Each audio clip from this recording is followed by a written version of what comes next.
Vi sitter här idag på vackra hotellet Radisson Blu i Uppsala vid tågstationen.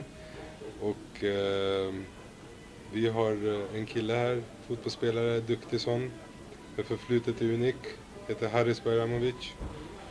Och du är en av de första gästerna här i vår nya videoserie som vi kallar för 100% fokus på. Och idag är fokuset på dig, Haris. Kan du berätta lite för våra tittare vem Haris Bajramovic är? 20 år gammal, bor i Gottsunda i Uppsala.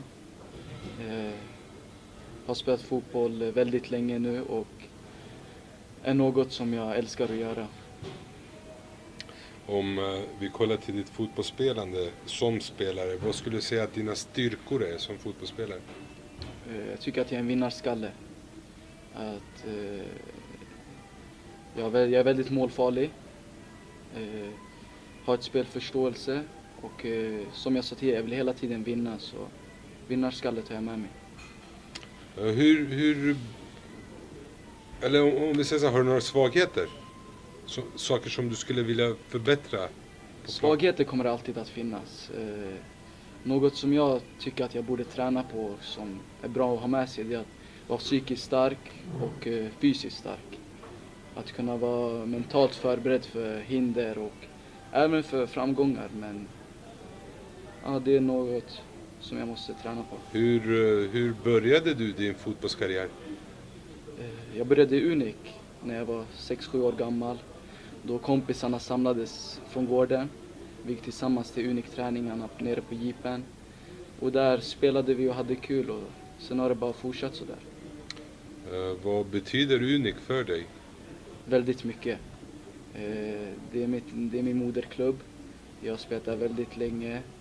Det är ett lag som tillhör stället där jag bor i.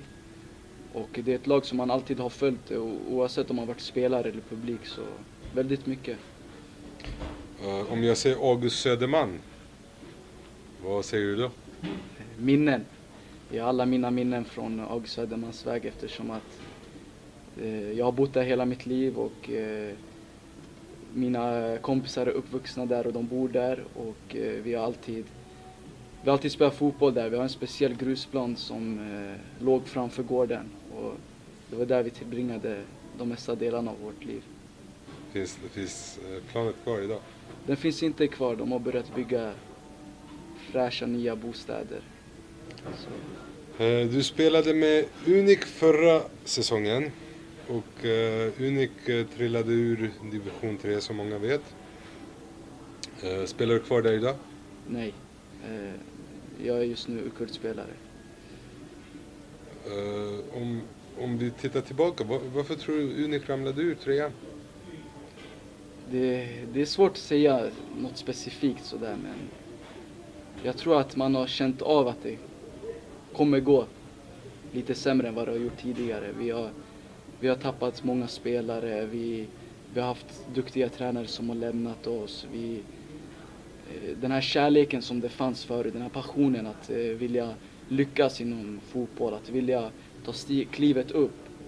Det känns som att den har försvunnit och att man inte är lika engagerad längre som man var förr. Och det har påverkat klubben och spelarna väldigt mycket. Och tyvärr, det är bara att ta nya tag, och jag önskar dem lycka till. Är det U-kurt som gäller för dig, eller finns det andra klubbar som du pratar med? Och... Just nu är jag inskriven som Uppsala Kurt-spelare. Men det finns klubbar som jag för dialoger med, och vi får se i slutändan vart jag spelar. Jag kommer ihåg att ett tag blev du uppkallad till Sirius U21-trupp. Du fick kanske göra 2-3 matcher, jag minns inte riktigt. Jag kommer ihåg att du gjorde 2-3 mål där också. Vad hände efter det? Blev det någonting där, eller hur gick det till sen? Som du säger, det var förra året jag blev uppkallad till Sirius U21. Då jag hade Poja som tränare, och jag antar att väldigt mycket gick via honom. Det blev 3 matcher, 2 mot Degerfors, 1 mot GIF Sundsvall. Och det gick bra, jag gjorde mål, Men sen dess har jag inte hört något mer från dem. Men jag hoppas att det kommer inom kort. Bästa minnet du har med fotbollen, vad skulle du säga att det är?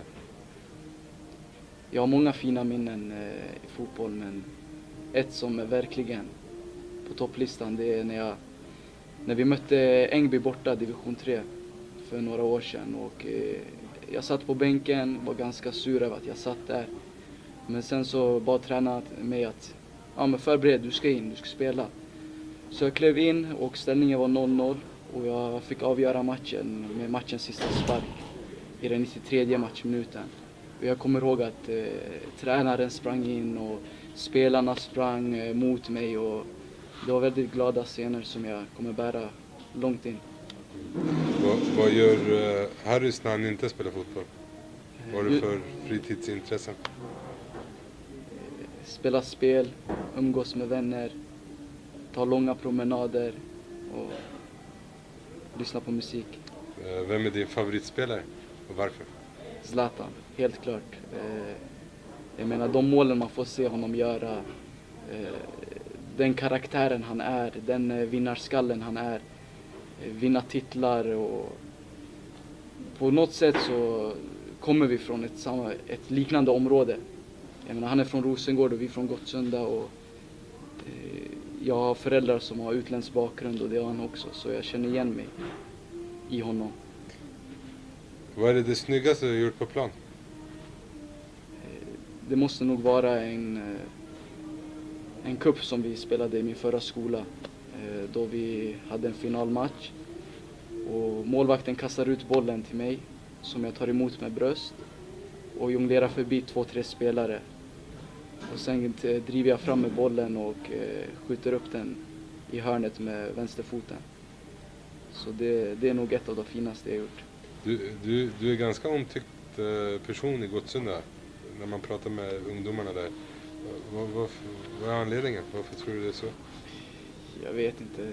Först och främst så värmer det att höra sånt. Och jag tror att det beror mycket på att man är en av dem.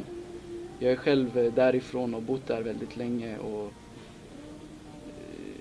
vissa kan gilla mig för att jag är duktig på fotboll, men jag tror att mycket är också att man är ödmjuk utanför planen. Att när man ser dem i Gottsunda centrum så hälsar man på dem.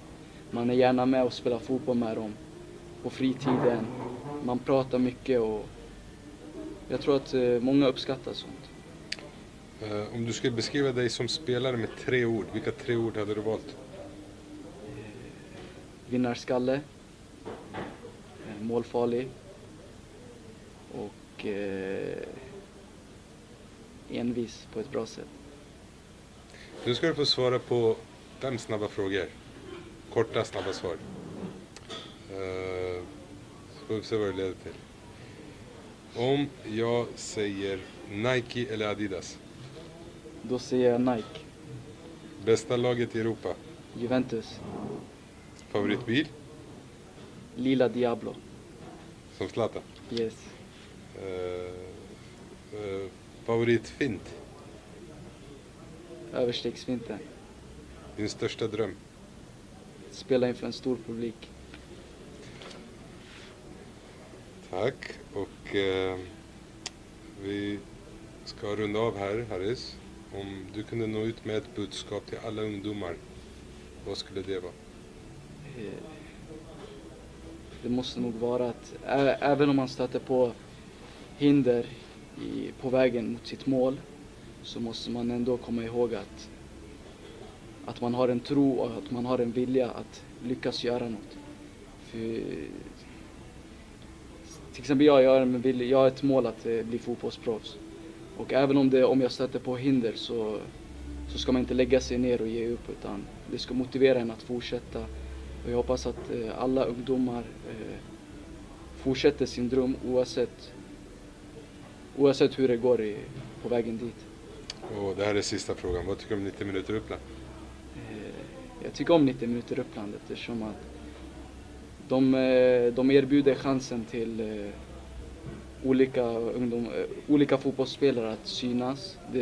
Det spelar ingen roll om det är korpenlag eller om det är på elitnivå. Och som sagt, jag tror många uppskattar det 90 minuter Uppland gör.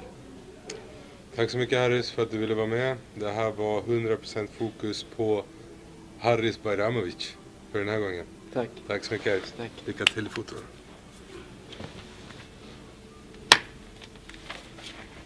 Ska vi köra en tredje gång eller? Nej, nu.